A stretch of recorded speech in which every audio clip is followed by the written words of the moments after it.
guys, my name is Agent Psycho, and we're gonna get started on, I want to say, the 14th overview episode of the Road to Mastery series on my channel. And this time we'll be featuring the KNT-308 and the M107 CQ 50 caliber Barrett. And yeah, without further ado, let's get started on talking about these two sniper rifles.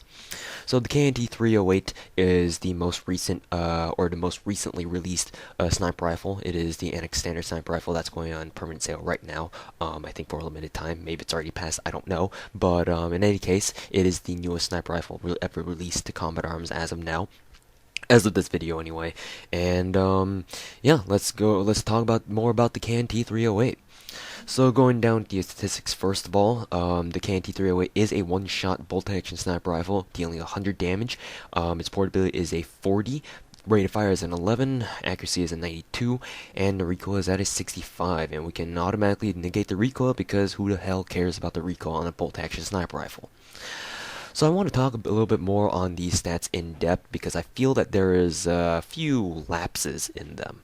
Obviously not its damage, because its damage is pretty good. Who am I kidding? It's really good. The portability. Okay, so let's talk about the portability first. So the portability, according to Commoners Wiki, oh damn, click on that. The portability according to Commoners Wiki is a 40 in for the KNT-308.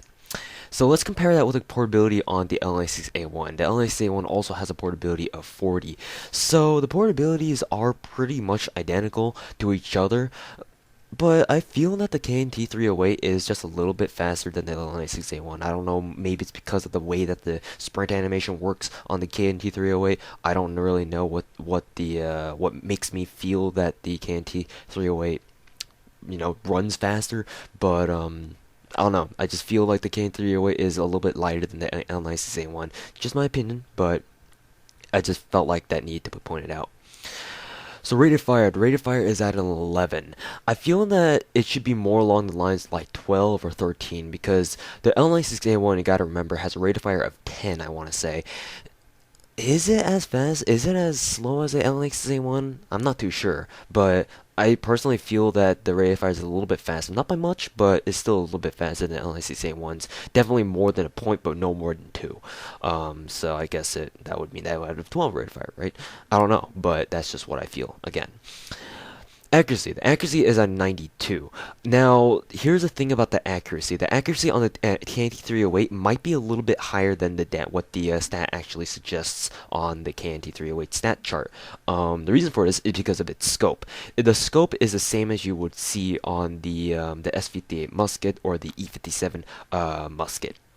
Previously, and the M1866. Previously, before the KNT-308 was released, those three sniper rifles were the only sniper rifles of its kind to have that kind of scope. The very simple, very thin crosshairs and that small, minute red dot in the middle of your crosshairs, or in the middle of your scope, that is. Now, with the release of the KNT-308, you've got another addition to the sniper of this family of snipers that come with that kind of scope. So I feel that that scope in particular is extremely accurate, just because of the way that, the way it's formatted. You have a very, very small dot that you can easily drag it over targets and shoot it at. So, I don't know, personally speaking, I feel that it makes sniper rifles much more accurate, or it makes you feel as though you're shooting much more accurately. So, I would say that the KNT-308 has more along the lines of having like an accuracy rating of like maybe 93 or 94, but then again, it's not too much different than what Common Arms Wiki states. So then again, I could just be being like real super anal about this, but whatever. It's things I want to kind of point out there. And we'll just go ahead and ignore recoil, because who the hell cares about the recoil on a bolt-action sniper rifle? I think I've already made that clear. One good thing about the KNT-308 is that it does start with 5 rounds out of 20 rounds in reserve. So, unlike most other GP sniper rifles where you only start with 5 rounds in the magazine and only 15 rounds in reserve, the KNT-308 does come with an extra magazine, and that extra magazine might just come in handy someday, or sometime, I should say, for you guys. So, there you go. You got an extra mag to, go around starting to kill people with. So now that we've got basically the most of the statistics and other stuff talked about and out of the way, I want to discuss a little bit more about the KNT-308's damage. Yeah, as soon as I say that, like, oh, I'm done talking about the statistics, guys.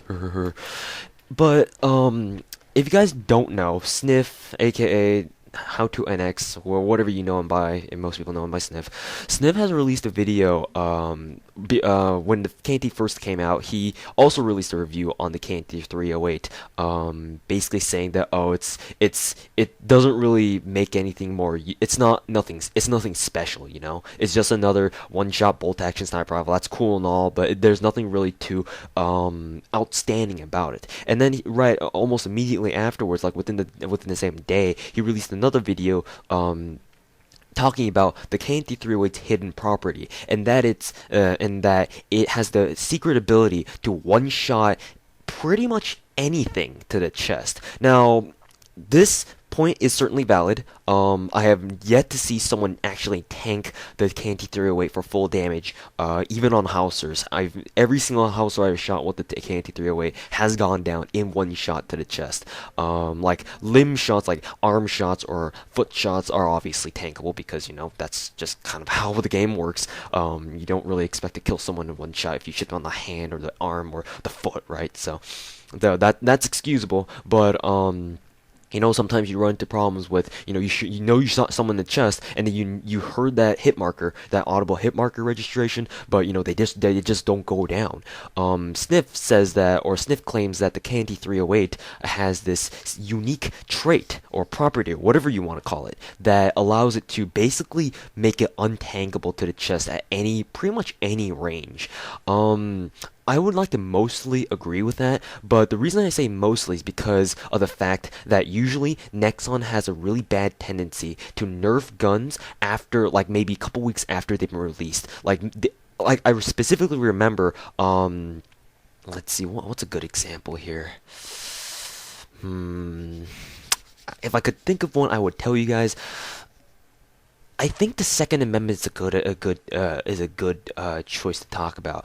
Back when the Second Amendment was released, I felt that it was a little bit better than after Nexon kind of nerfed it a little bit. But yeah. On top of that, my friend protagonist says that when the AN-94 assault rifle first came out, it was a clean two-shot kill. It was like it had a 50 or 51 damage rate or something like that, and the Nexon decided to be jackasses and knock the damage down to 48 again. And he was really pissed off about that because he got the AN-94 perm as soon as it came out. So he claims that Nexon nerfed his AN-94 too much, and saying that Nexon does indeed have has a nasty tendency to go back and nerf guns because it's a business strategy. You want to make the way that Nexon probably operates is that they want to make guns seem really good, like within the first few weeks of its initial release, so that they can build the hype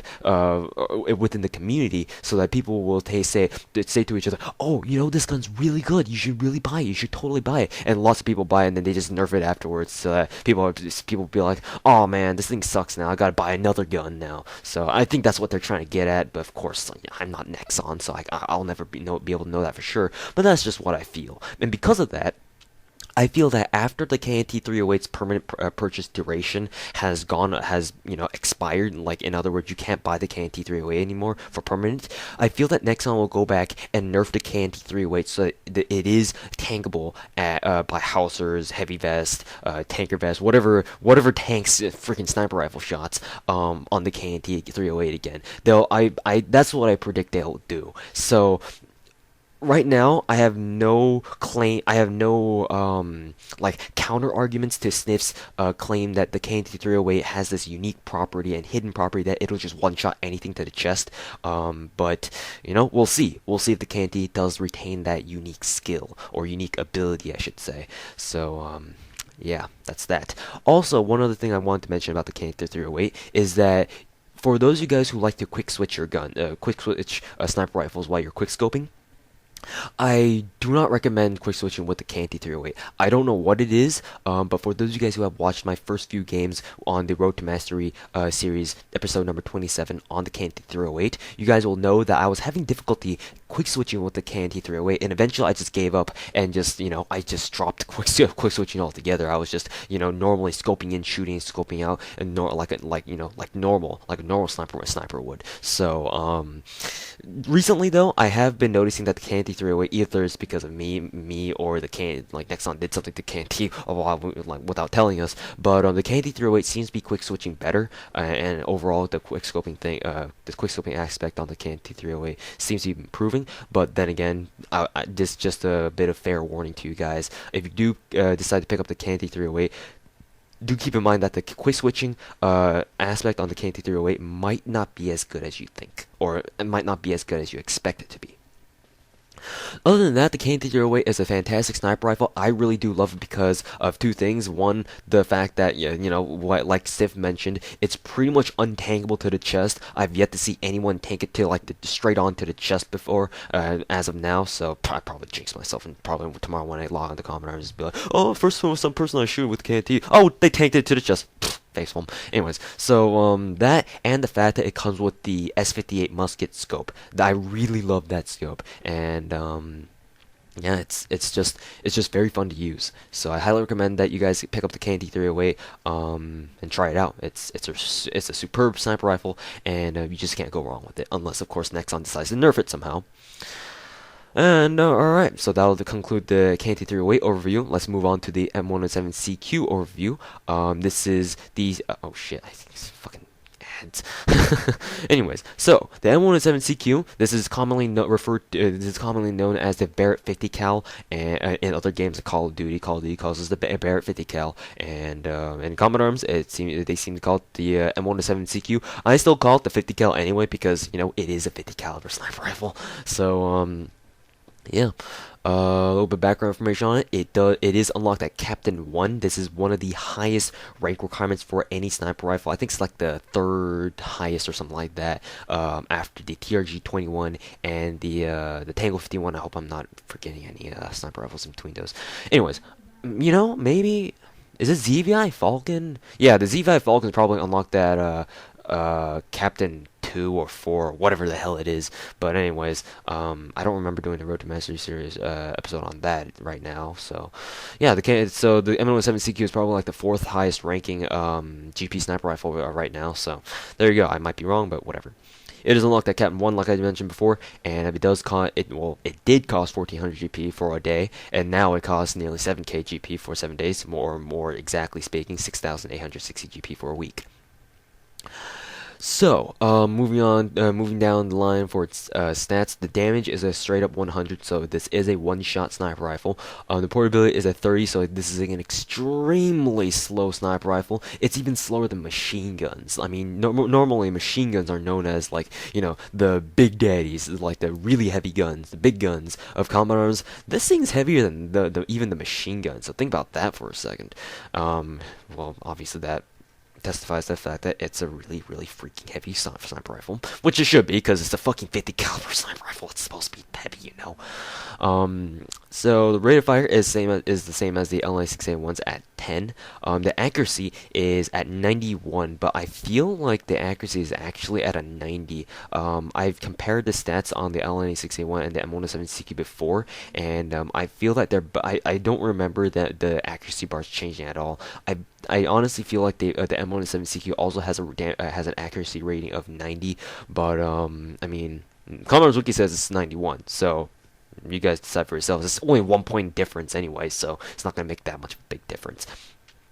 Also, the recoil is at a 66, and the recoil is kind of weird on the M107 CQ in terms of how you perceive it, but we'll cover that when that time comes. So let's go over each statistic in more depth. The damage is a one-shot kill. The M107 CQ is indeed capable of one-shotting. Obviously, it's a fucking 50 caliber. If you get shot by a 50 caliber sniper rifle, no matter where you get hit it from, if you just get hit, you're probably going to die. as soon as I say that, I remember people tanking the 50 caliber to the foot or the hand, and I'm just like, well, even if you get shot in the foot or the hand, you still bleed to death because you like those you're. I mean, God help you if your foot gets shot off. It's just like, well, there's no more foot. You've only got a bloody stump, and you're probably going to bleed to death. Same goes for your hand. But anyways, it's just a video game, not real life. So the damage is a perfect 100, though it is tankable to the lower legs and the lower half of enemy's arms. You do still have a chance of one-shotting people to the limbs. However, I don't recommend you guys to bank on that because, you know, what if someone tanks it? So I think I would estimate that about 40% of the time or 35% of the time, if you shoot people with a 50 cal Barrett on the lower arms or like the lower legs, then they have a chance to tank. On the limbs, on like the very edges of the limbs, like your feet or the hands. Of course, you're gonna have to expect like a tanked shot. But other than that, just go for chest shots, body shots, head shots. Those should take care of them fine.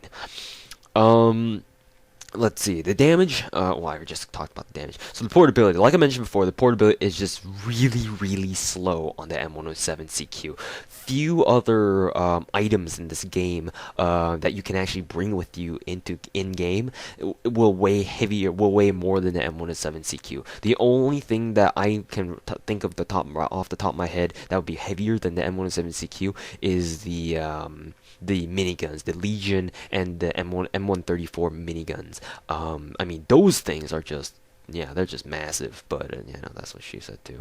But the 50 caliber, other than miniguns, is pretty much your heaviest, you know, moving items in this entire game. So yeah. Nexon clearly wanted this to be a camping sniper rifle, and you'll see why later on. But as for the portability, it looks like they're doing a pretty good job on that front.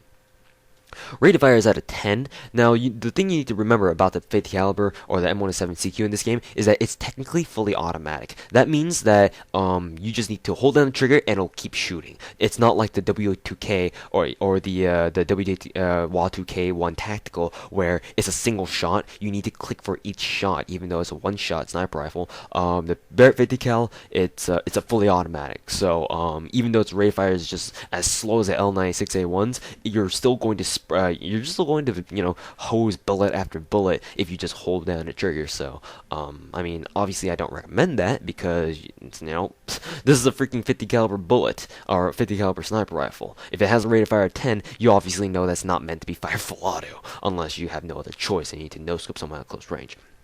Then it might be coming in handy. But assuming that you're not in that situation, the rate of fire is at a 10. It is, like I said before, it is the same as the L96A1s, and yeah, it's just got a very, very slow rate of fire. I mean, that should make sense because it counteracts the fact that it's a one-shot sniper rifle.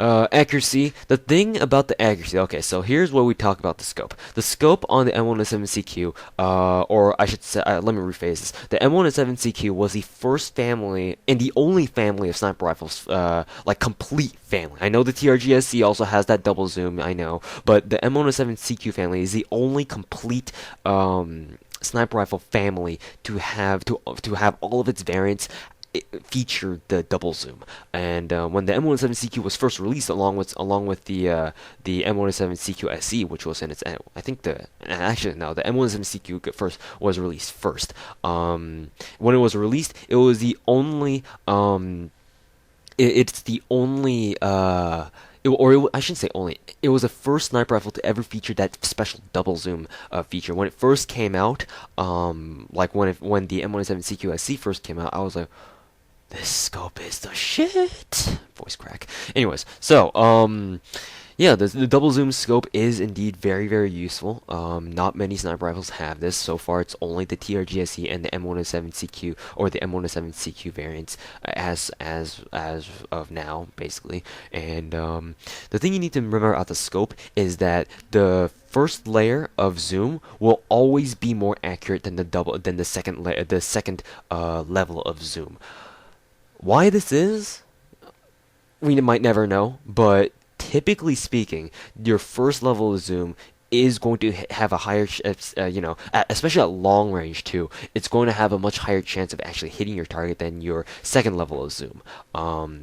So as weird as that might seem, I mean, take my word for it, cause I've been using the M107 CQ for like what, years now, ever since it was released back in like what, '09. Yeah. So that, and also the TRJSE, obviously, because the double zoom scope on the TRJSE pretty much behaves the same as those on the M107 CQ. So once again, the first layer of zoom is more accurate than the second layer. It's only a little bit better, but that change in accuracy might just be enough to be able to, make the difference between being able to hit your target at long range or not. Another reason why that I feel that, or another reason why I feel like the M107 CQ's second layer or second level of zoom is less accurate than the first is because of the fact that the idle sway while you're zoomed in twice is bad. It's just bad. It reminds me of the idle sway on the MSR, except it's faster because it's zoomed in even further. So it's the idle sway on the second layer zoom is pretty bad. So that's one of the reasons why I feel like the accuracy isn't exactly the same as it is on the first level of zoom. But that just that's just me hypothesizing about random crap. So those are its scopes and the accuracy pertaining to them. The thing is though is that it's not the M107 CQ. Technically speaking, it's a very accurate sniper rifle. I believe it's much more accurate than the L96A1. However, it does kind of share the L96A1's inability to hit things at long range. You'll notice this especially when you're camping behind the trucks in roadkill. Sometimes you just find that you just can't hit a damn thing because the accuracy on the 50 caliber bear, even though it's strong as crap, and it's like what. Anyways, it has a double zoom and all. Sometimes it just isn't accurate enough to hit anything. So that's one of its problems that the 50 caliber bear does suffer. But just stick to the first zoom. It'll be fine. Anyways, so the recoil, normally you don't really need to care about the recoil because even though the 50 caliber bear isn't a like a bolt action sniper rifle, its rate of fire is basically the same as the L96A1. So the time it takes for the M107 CQ to fire another bullet is more than enough for its recoil to settle back down. However, that being said, the recoil kickback on the scene is absolutely colossal. I mean, it should be. That should be understandable because you're firing a freaking 50 caliber bullet. Even if you're zoomed into the first level of zoom, you'll notice that if you don't quick switch after you fire, you notice that your scope will just basically jolt upwards like a few inches. Like that's literally what's gonna happen. And God help you if you're shooting without quick scoping or quick switching, that is, while you're zoomed in twice, like the second level of zoom. Then you can't even see the target you just shot when you fired. That's just how bad the recoil kickback is. It just goes straight up, and just like bam, straight up, and it slowly settles down again, just in time for you to be able to fire another shot in basically the same area. Yeah, that's how bad the recoil kickback is on the M107 CQ.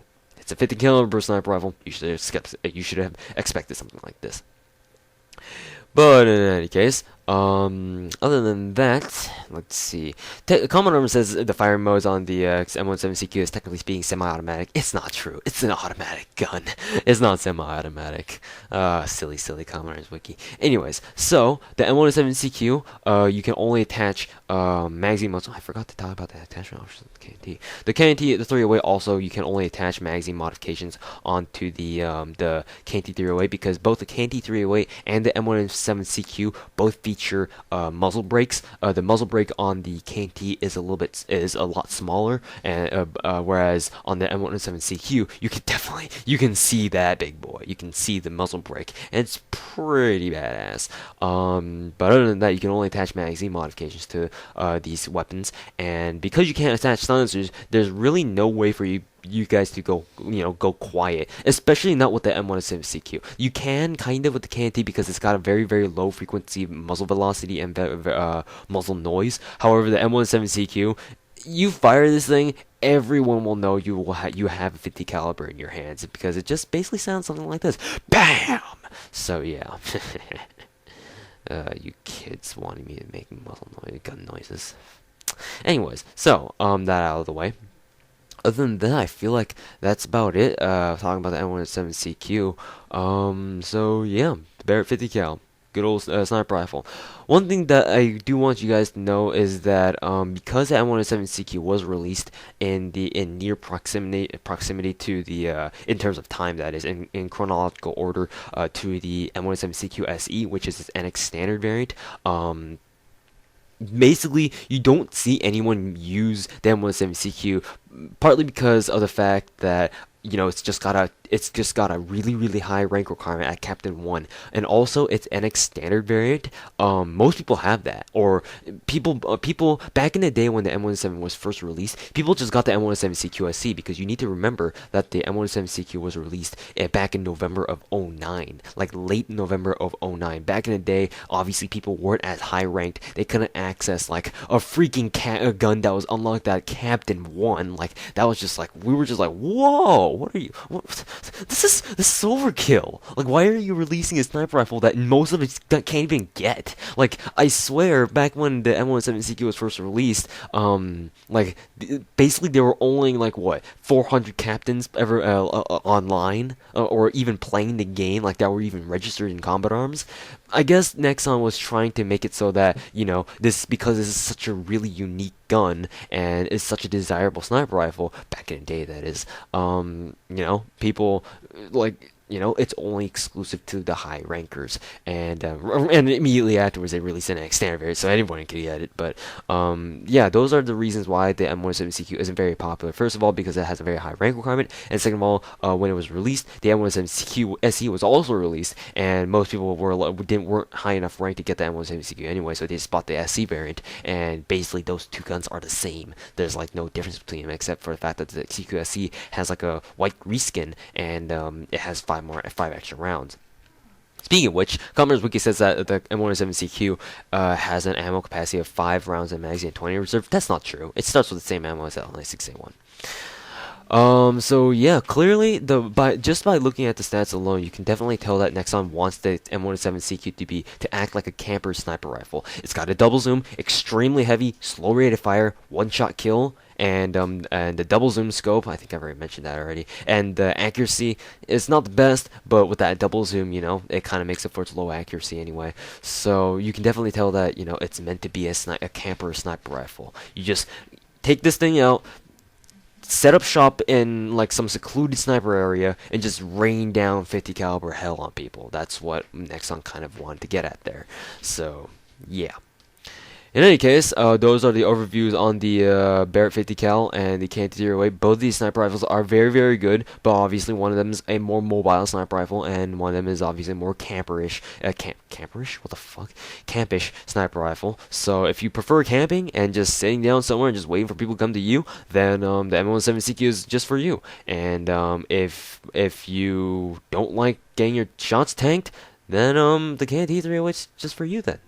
Anyways, so both these sniper rifles are, well, like I said, very good, and they're just very excellent. And yes, pretty much any moral of the story in Combat Arms, as pertains to sniper rifles, moral of the story, any one-shot sniper rifle is pretty good. So thanks for watching, guys. This has been the 14th overview episode of the Road to Master series, featuring me, Agent Psycho, aka Toast98, and I'll see you guys next time in episode number 29, featuring the next sniper rifle in the series of GP sniper rifles. What's the next one? Like TRG-21 or CPI Falcon? I'll have to check. Anyways, guys, thanks for watching. I'll see you guys later. You can shoot that today.